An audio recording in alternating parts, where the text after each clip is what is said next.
할렐루야. 네, 반갑습니다. 옆빛분에게 좀 따뜻한 말로, 사랑의 말로 축복해 주시기를 바랍니다. 반갑습니다. 감사합니다.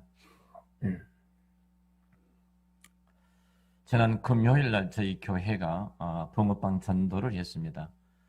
사실 감사한 것은 저희 교회가 추수할 일꾼을 보내달라고 기도를 드렸고 하나님의 거룩하신 그 은혜 가운데 응답해 주셔서 제가 목양편지에도 써놨습니다만 추수할 일꾼을 우리 가운데 또 보내주셨어요. 서울 안디옥 교회에 이정일 목사님과 사모님 세 분의 전도팀들이 오셔서 붕어빵으로 그리스도의 사랑과 복음을 함께 전하게 됐고 저희 교회가 그날 14명이 나와서 함께 전도했는데 우리 채윤이까지 해서 14명이 나와서 복음을 함께 전했습니다. 많은 도전과 감동을 주는 시간이었습니다. 추수의 계절이 찾아오면 하나님의 자녀들은 큰 부담이 항상 이렇게 다가오지요. 성찰하게 됩니다. 지난 1년 동안 내가 어떻게 살아왔는가? 하나님 앞에서 부끄럽지 않은 어떤 영광스러운 그 아름다운 열매는 얼마나 맺혀 있는지 이렇게 자성하면서 성찰하게 되어지죠. 참으로 감사한 것은 우리가 매일 또 매월 매년 그 오고 가는 것과 상관이 없이 하나님은 끊임없이 자기 백성들을 지키시고 자기 백성들을 보호하시고 살펴주셨습니다. 우리의 모습들은 참 변덕스러웠어요. 어떤 때는 신앙이 좋아 하나님을 마음껏 찬양하다가도 또 어떤 때는 그 번아웃 되어져서 하나님이 정말 계신가 이런 생각이 들면서 이렇게 힘든 시간을 보낼 때도 있었습니다. 이런 것과는 상관이 없이 끊임없이 그 신실함을 드러내 주십니다. 이스라엘 백성들이 광야에 나와서 얼마나 많은 불평을 합니까? 그럼에도 불구하고 동일하게 하나님은 한날을 밝게 하시고 저들 가운데 구름 기둥을 띄어 그 장렬한 태양으로부터서 보호하시고 낮에는 불기둥으로 세워서 따뜻하게 그들을 안아서 이끌어 가신 하나님이십니다. 또 불평하고 원망합니다. 그럼에도 불구하고 하나님은 어제 내렸던 만나를 동일하게 불평하는 이 백성들에게 내려주셔서 그 광야길을 하나님께서 업어오신 것처럼 발이 부르트지 않고 의복이 헤어지지 않도록 그들을 인도하셨던 하나님, 그 하나님이 우리의 변덕스러움에도 불구하고 오늘 이 자리까지 인도해 주신 그 은혜를 감사하며 우리 하나님 앞에 영광의 박수 한번 올려드리십시다. 하나님 감사합니다. 네. 제가 사실 제자들의 부르심에 대한 말씀을 사도직에 대한 말씀을 계속해서 함께 나누고 있습니다. 오늘 누가복음 5장을 통해서 큰 주제를 두 개로 나누는데요.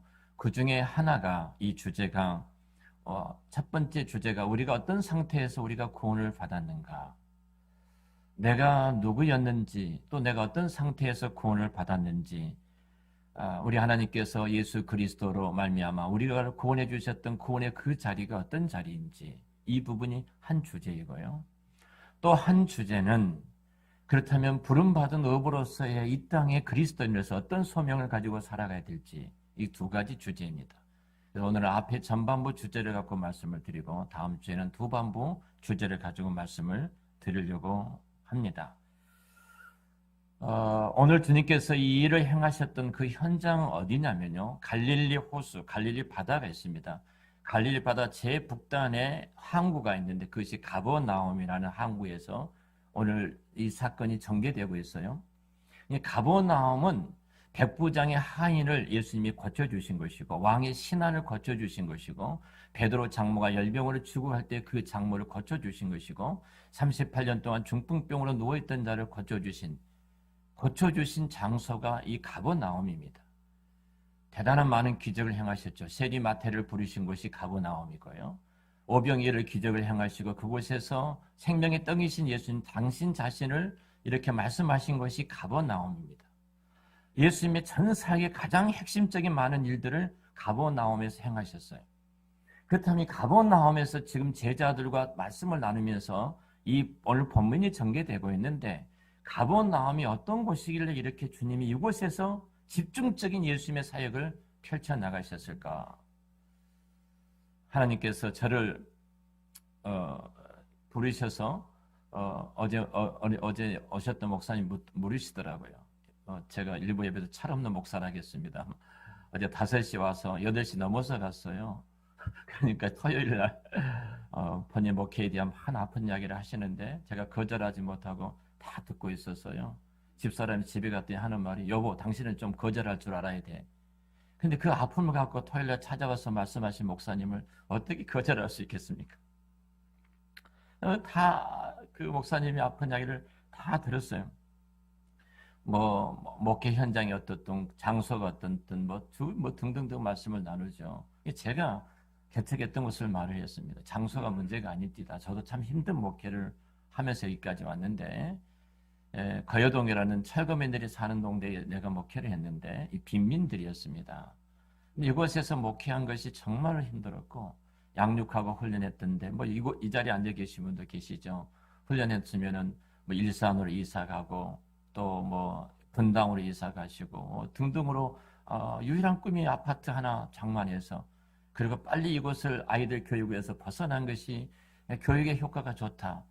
제가 그런 동네에서 목회를 했습니다. 빈민이 있는 곳에서 한계가 있습니다. 그런데 저는 특별히 그 땅의 영광스러움을 봤습니다. 그 아름다움을 봤습니다. 그 땅에서 함께 신앙생활했던 사람들이 목사도 되고 장로도 되고 등등 많은 열매들이 있었지 않습니까? 그 아름다움이 있었어요. 성경에 나오는 지명은요, 특별합니다. 그냥 넘기지 마시고요. 이 가버나움은 우리말로 그대로 번역하면 이로의 마을, 이런 뜻을 갖고 있습니다. 자, 이 가버나움에서 왜 예수님이 직접적인 모든 중심적인 사역을 하셨을까? 이 가버나움이 갖고 있는 의미가 있습니다. 특별히 마태복음 4장 13절부터 16절 말씀인데요. 마태복음 4장 이 말씀 보면 이런 내용입니다. 자, 이사야 선지자가 예언했던, 예수님이 오시기 전에 700년 전에 이사야 선지자가 예언했던 그 예언들을 인용하면서 이 말씀이 기록되고 있습니다. 예수님이 가버나움에 사셨다, 이렇게 말씀을 해요. 그리고 이것은 예언자 이사야가 하신 말씀을 이루셨다. 가버나움에 사셨던, 그 땅에 사셨던 것이 예언자 이사야 선지자가 했던 그 예언을 이루셨다. 그러면서 이런 말을 합니다. 어두움에 앉아있는 백성들을 큰 빛으로 인도하기 위해서, 사망과 죽음의 땅, 사망과 죽음의 땅에 있는 이 백성들에게 빛을 비추기 위해서 가버나움에 계셨다, 이렇게 말합니다. 이사야 예언을 갖고 이 예언이 이루어졌다. 예수님이 가버나움이라는 것은 이 세상의 전반적인 상황을 말을 하는데요. 사망과 죽음과 어둠이 있는 그 땅, 그리고 빛이고 생명이신 예수님이 그 땅에 들어가셨다, 이렇게 말씀을 하고 있는 거예요. 그러면서 이 가버나움에서 행하셨던 그 중요한 일들 가운데 여러 가지 말씀하는데, 제자들을 부르시는 그 상황이 굉장히 중요한 그 의미를 담고 있는 것입니다. 우리가 잘 아는 것처럼 제자를 부르시죠. 자, 어둠 가운데 있는 저들, 사망과 죽음 가운데 있는 저들, 그들을 비치신 예수님이 들어오는 순간 그 어둠은 물러가게 되고, 죽음의 그림자가 물러가게 되고, 생명의 빛이 들어오는 그 땅입니다. 그 땅에서 주님이 지금 제자들을 부르시고 계시는 겁니다. 자, 제자들을 부르실 때 특별히 어부라는 단어를 쓰고 있습니다. 오늘 10절에 이렇게 하죠. 이제 내가 사람을 취하리라. 마태복음 4장과 마가복음 1장에서는 너가 사람을 낚는 어부가 되리라. 사람을 낚는 어부가 되리라. 어부라고 말씀을 하고 있어요. 우리가 붕어빵을 했지 않습니까? 금요일 날. 상당히 의미와 관계가 있지 않나 싶어집니다. 감사한 것은 끝나고 나서 붕어빵 기가 목사님 얼마나 될까요?부터 시작해가지고 이런 이제 붕어빵 전도가 저희 교회 안에서도 일어나게 될 줄로 믿습니다. 아멘 하신 분들은 누구, 안 하신 분 누구예요? 자, 예수님께서 지금 부르신 곳이 이 가버나움이고, 그곳에 제자들 부르실 때 어부라고 했어요. 여러분, 세리마태가 이 가버나움에서 부름을 받았어요. 그러니까 너희들을 세리가 되리라, 이렇게 말할 수도 있잖아요. 근데 예수님이 어부가 되리라, 사람을 낚는 세리가 되리라, 이렇게 말씀할 수 있는데, 예수님이 제자 가운데 다양한 직업군을 갖고 있었거든요. 근데 특별하게 예수님이 사람을 낚는 어부가 되리라, 사람을 취하는 어부가 되리라, 이렇게 말씀하고 있어요. 딱 지명해서 한 직업군을 말을 하고 있는 겁니다. 자, 어부는 누구예요? 바다에서 고기를 잡아 끌어올리는 사람이 어부입니다. 그렇잖아요. 음. 자, 오늘은 예수님께서 핵심적인 12제자를 부르시면서 너희가 사람을 낚는 어부가 되리라 이렇게 말씀을 하고 계시는데요. 이 어부라는 것은 모든 교회의 사역, 이 땅에 주님의 사역이 무엇인가를 가장 잘 드러내 주신 것이 어부의 사역입니다. 차후 이 제자들이 해야 될 사역, 차후의 한 사람 교회와 이 땅에 있는 모든 주님의 교회가 해야 될 사역이 바로 어부 사역과 밀접한 연관이 있다는 겁니다. 너희 어부가 되리라. 사실 예수님께서 많은 직업군 가운데 특별히 이 직업을 한 직업을 선택하시고 어부가 되리라. 사실 제가 고기 잡는 것을 얼마나 좋아하는지 여러분 잘 아실 것입니다. 아주 오래전에 저희 교인들하고 활당에 가서 고기를 많이 잡았습니다. 그때는 좀 괜찮을 때예요. 근데 저는 알죠. 종종 단속이 나온다. 그래서 한밤중에 가서 고기에 투망을 쳐서 고기를 끌어올려서 많이 잡았습니다. 이 철없는 교인들이 목사를 재놓고 거인들끼리 간 거예요. 그래서 식당에 가서 물었어요. 어디서 고기가 많이 나와요? 저기서 많이 나와요. 그랬어요. 그러니까 거기 가서 투망을 치는 순간 순찰대가 와서 잡아갔습니다. 벌금 50만 원을 내셨어요. 제가 웃으면서 막 목사를 데리고 가야지. 제가 투망도 잘하고요. 낚시도 잘합니다. 민물 낚시도 잘하고 바다 낚시도 잘합니다. 쭈꾸미를 한 7, 8kg 정도 잡으니까요. 얼마나 잘하는지 아시죠? 우리 지금 있는 교인들은 아무도 안 좋아하셔요. 그래서 우리 장로님도 한번 모시고 가려고 합니다. 좀. 자, 어부는 바다입니다. 바다에서 생업을 하는 사람이 어부입니다. 이것은 제자들이 차후 사역과 밀접한 연관이 있어요. 여러분, 사도 바울이 천막을 깁는 것이 그의 직업이었거든요. 집을 짓는, 그러니까 건축하는 사람이었어요. 그래서 사도 바울의 사역이 이 땅의 사역, 교회를 세우는 사역이었어요. 바울의 사역이. 자, 오늘 우리가 어부가 활동한 것이 바다입니다. 너가 사람을 낚는 어부가 되리라. 어부란 단어를 말하면서 저들 머릿속에 지금 바다 위에 배를 떼우시고 말씀하고 계시거든요. 바다가 도대체 무엇인가? 바다가 무엇이길래 예수님께서 너희가 사람을 낚는 어부가 되리라 이렇게 말씀하셨을까? 입니다. 자, 바다는 여러분들 생각할 때 굉장히 평화롭고 그리고 잔잔하고 우리가 해방감을 주는 피서의 현장이 바다가 아닙니까? 때로는 그러나 거대한 풍랑과 파도가 몰려올 때는 그 자연의 엄정함 앞에서 인간의 연약함도 포기한 것이 바다입니다. 바다. 아주 오래전에 저희 교회에서 강원도 속초로 이렇게 수련회를 갔습니다.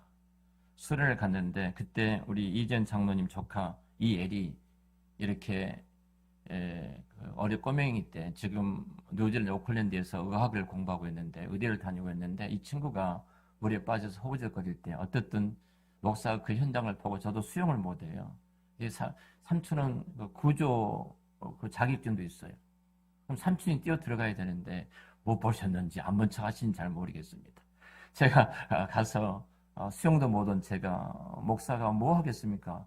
목숨 내놓고 살려야 되죠. 간절냈어요. 이 친구가 지금도 교회 오면 항상 말을 합니다. 목사님 나를 살려주셨다. 목사님 나를 건져주셨다. 늘 그 은혜를 이야기를 해요. 여러분 바다에서 죽어가는 바다에서 내가 건짐을 받았다고 생각을 해보십시오. 그것이 얼마나 큰 은혜이겠습니까? 자, 바다입니다. 이것을 알기 위해서는 성경의 바다를 어떻게 말을 하고 있는가를 아셔야 돼요. 그래서 어부라는 단어가 왜 제자들을 어부라는 단어를 가지고 말씀하셨는가 이해가 되겠죠?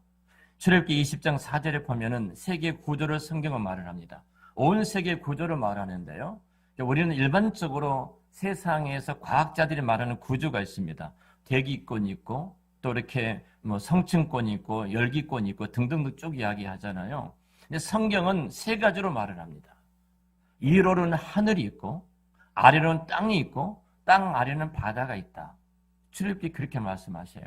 그러니까 성경이 이 세계를 볼 때 어떻게 지금 말씀하고 있는가? 우리가 이 관점으로 성경을 들어가야 되지. 세상이 말하는 관점으로 성경을 보면은 이해가 안 되어지죠. 먼저 하늘 위입니다. 하늘 위로는 하늘이 있는데요. 그것은 하나님께서 계시는 곳으로 늘 말씀을 합니다. 영적인 세계, 여호와의 하늘의 보좌, 하나님께서 보좌를 펼치시고 계시는 곳이 하늘이라고 이야기를 합니다. 그래서 성경에는 해와 달과 별들을 말할 때도 때로는 이것들이 자주 천사라 영적인 전쟁으로 소재로 등장을 시켜서 말씀하고 있는 것을 보게 되어집니다. 우리 눈에는 공중만 보일 뿐인데요. 성경은 이렇게 말해요. 우리 위에는 영적인 세계가 있다는 겁니다. 하늘 위를 바라볼 때 하나님 보좌가 있고 그건 영적인 세계가 있다. 그래서 영적인 세계 가운데 하늘의 에베소서 6장 10절에는 그 하늘의 권세를 잡는 자, 영적인 어둠의 권세를 잡는 자를 표현하고 있지 않습니까? 하늘 위로는 하늘이 있고 아래로는 땅이 있습니다. 우리가 사는 땅입니다. 피조물의 세계예요. 저와 여러분들이 발을 딛고 이 땅에서 살아가는 현실이고 우리의 삶의 현장이 이 땅입니다. 터전이에요. 그래서 성경에는 이 하늘과 땅을 비교할 때 항상 땅은 육신적인 현장 이렇게 이야기를 합니다.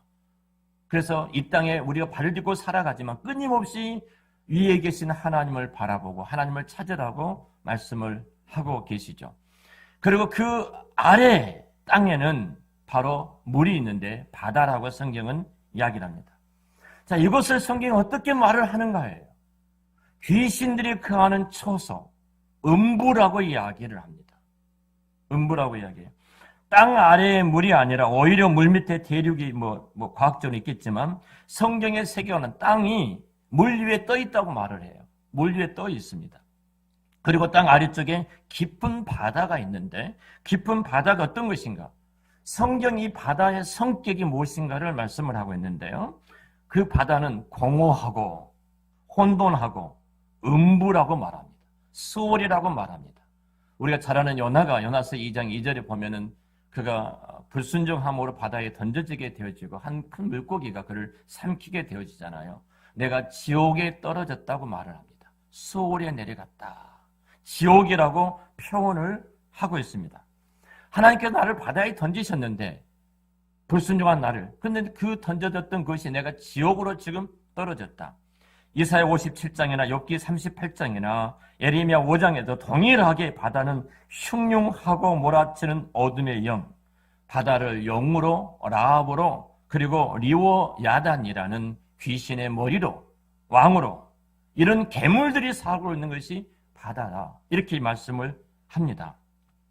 그저 바다라는 것은 우리 하나님 창조하신 창조한 세계로 말하고 있는 것이 아니라 그 바다가 갖고 있는 영적인 실체가 무엇인가를 말해요. 창세기 1장 1절에도 분명히 하나님과 하늘과 땅을 지으셨다고 말하죠. 그러면서 하늘과 땅을 지으실 때 특별히 그 땅과 하늘을 말을 하면서 바로 넘어와서 2절부터서는 지금 바다에 대한 말씀을 하고 계시거든요. 창세기 1장 21절에 이렇게 이야기합니다. 하나님께서 바다를 지으신 후에 그 바다에 큰 물고기가 있게 하셨는데 성경이 큰 물고기를 큰 뱀 혹은 용 이렇게 번역 탄닌이란 단어를 가지고 성경은 말을 하고 있어요.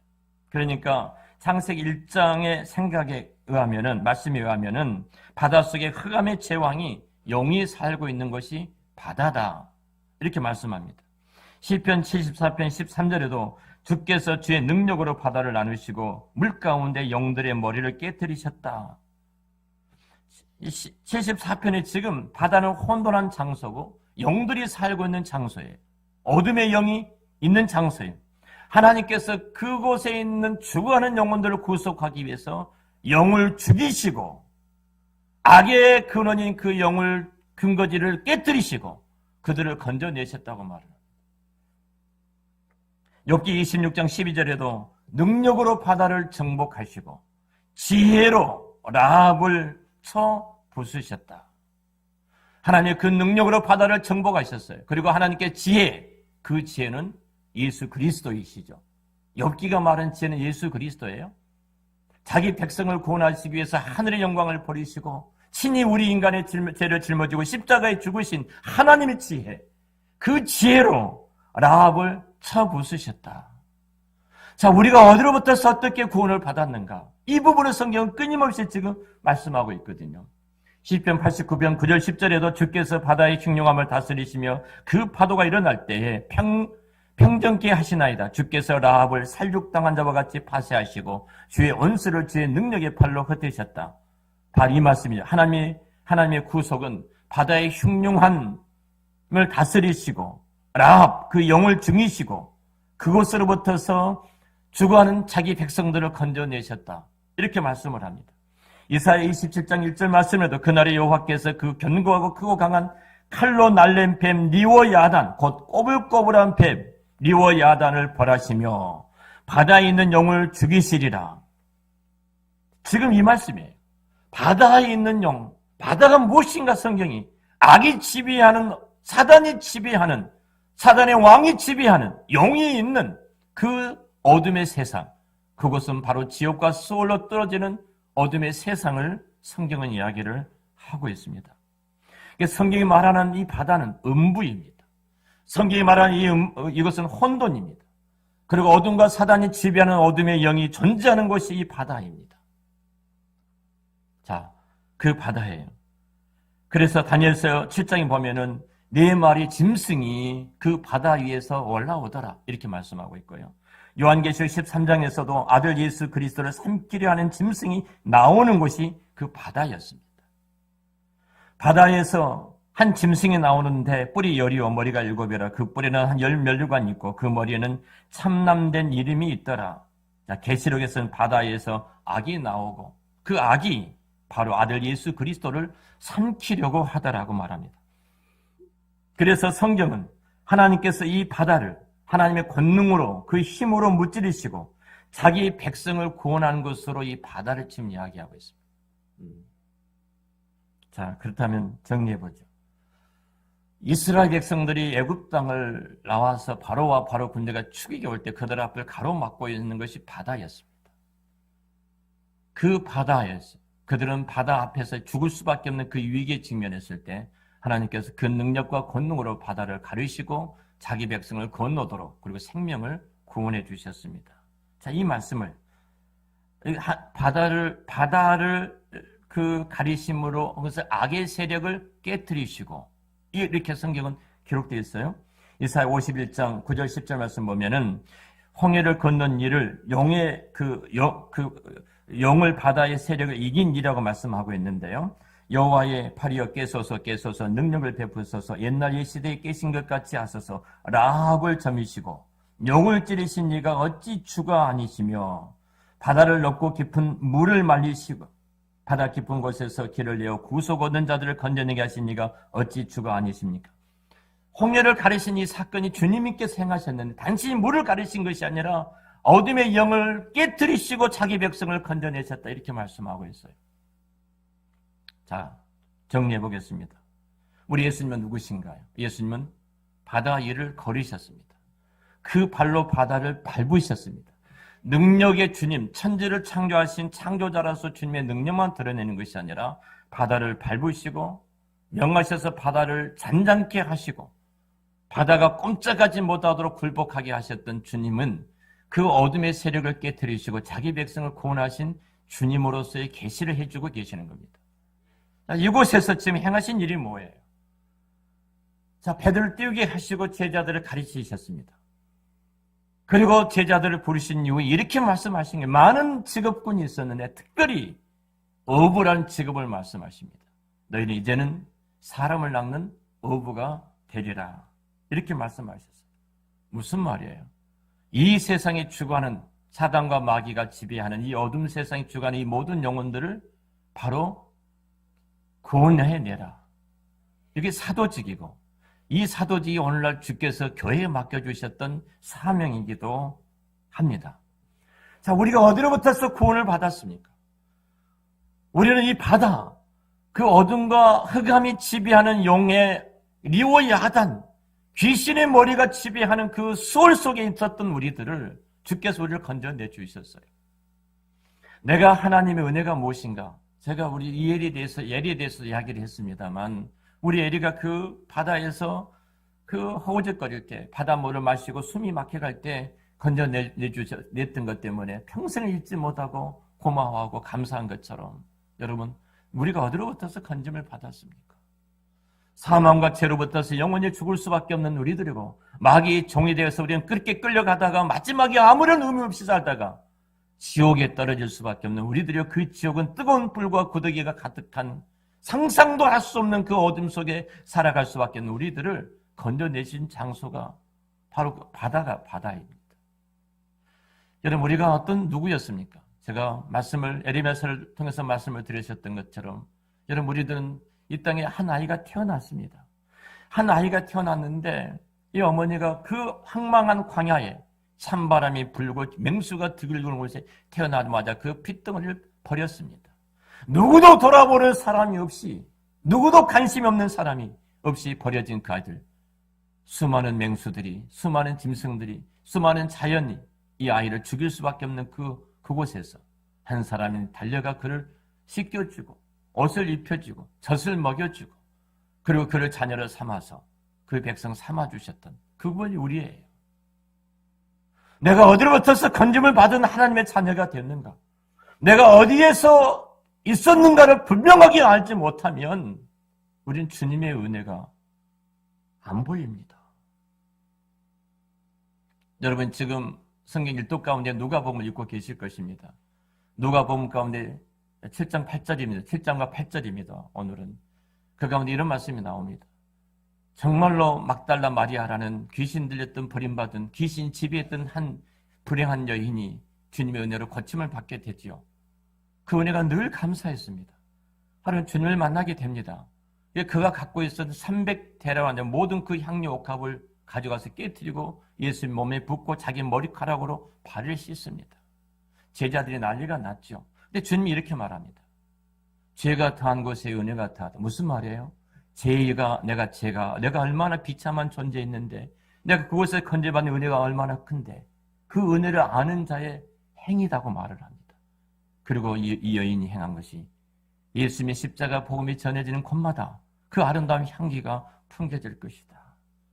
내가 어디로부터 건짐을 받았는가? 소망이 없는 자였습니다. 우리는 죽을 수밖에 없는 자고, 내 생각하는 것이나 말하는 것이나 행동하는 모든 것들이 다 죄였습니다. 하나님을 대적한 자리고, 이렇게 살다가 마귀 종이 되어서 허우적거리다가 지옥 갈 수밖에 없는 우리들이었습니다. 그런 우리들을 건져내 주셨습니다. 그것이 우리가 하나님의 자녀된 은혜입니다. 사랑하는 성도 여러분, 말씀을 정리하겠습니다. 우리는 어떤 곳에서, 어떤 상태에서 우리가 건짐을 받았습니까? 다시 한번 어부로 부르신 그 바다의 현장을 돌아보시고, 내가 그곳에서 건짐받은 하나님의 자녀가 되었다. 그래서 사도 바울이 그렇게 고백합니다. 내가 이제는 살아도 주를 위해서 살고 죽어도 주를 위해서 죽겠습니다. 나는 사나 죽으나 이제는 주의 것입니다. 내가 어디에서 건짐을 받았는가? 그 은혜를 아는 자만이 할 수 있는 고백입니다. 여러분 모두가 그 고백을 갖고 그 고백 속에서 이 땅에 참 믿음의 자녀로서 하나님의 백성으로 여러분 생애가 하나님의 앞에서 존귀하게 쓰임받는 생애가 되시기를 우리 주의 이름으로 축원합니다. 기도하겠습니다.